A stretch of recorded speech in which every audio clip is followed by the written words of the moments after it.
Je suis Mpesa Bangala Colbis. Je suis un artiste boutier. Ça fait plus de 10 ans que je suis dans ce domaine. La chaussure, c'est une passion pour moi. Sapatu, c'est une jeune marque congolaise fabriquée à Kinshasa. Forme la Simbi, c'est juste pour qu'il y ait une image redessinée. Parce qu'à partir de dessin, on a dessiné et puis ça a une image, il y a l'eau qu'on a mis dans la salle.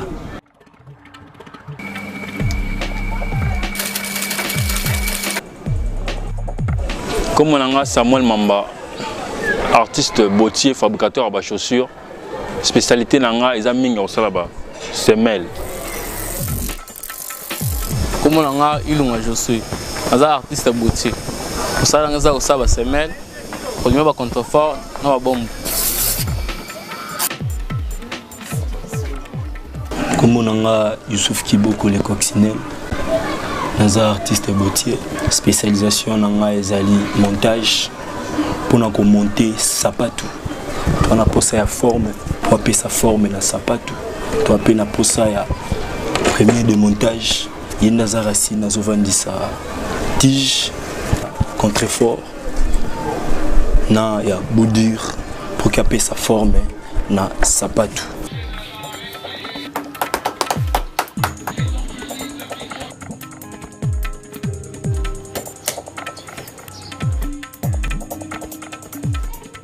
Je suis Shadrach Badjoko, artiste bottier, spécialité dans la finition.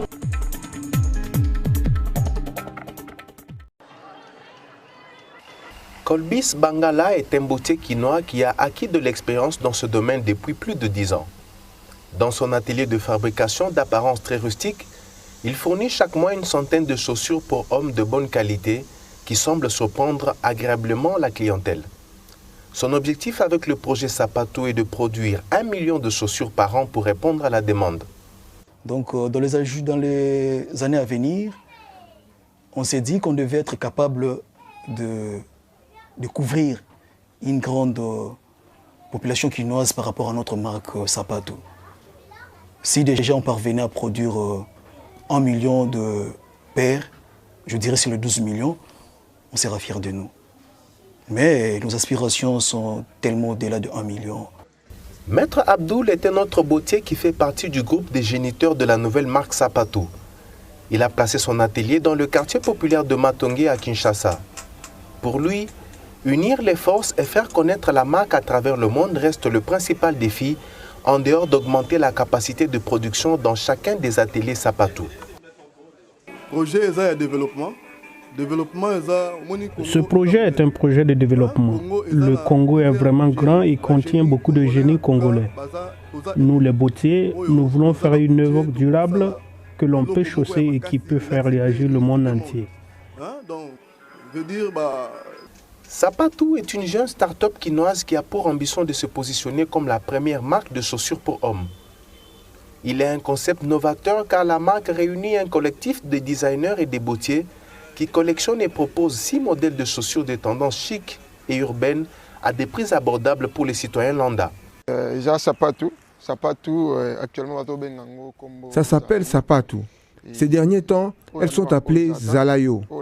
Ces chaussures noires sont des daims et celles que j'ai en main sont de la marque Croco que je viens de recevoir par commande. Ce sont des chaussures dures par rapport à d'autres chaussures que nous achetons. Tu payes des chaussures à 150 $ ou à 200 et s'il pleut, la semelle se détache. Mais celles-ci, je les ai depuis près de 5 mois, elles sont toujours au top. Il n'y a pas d'ouverture, donc pas de problème. La production de ces chaussures de la marque Sapatu est rendue possible grâce à Kobo Hub, un incubateur qui donne les moyens de leurs ambitions aux bottiers quinois pour la production des chaussures. Sapatu, en fait, c'est une super aventure. Elle a commencé tout simplement en rencontrant des bottiers. Et quinois, on s'est rendu compte qu'ils arrivaient à fabriquer des super chaussures. Mais ils étaient dans l'informel, ils n'avaient pas les ressources nécessaires pour se développer.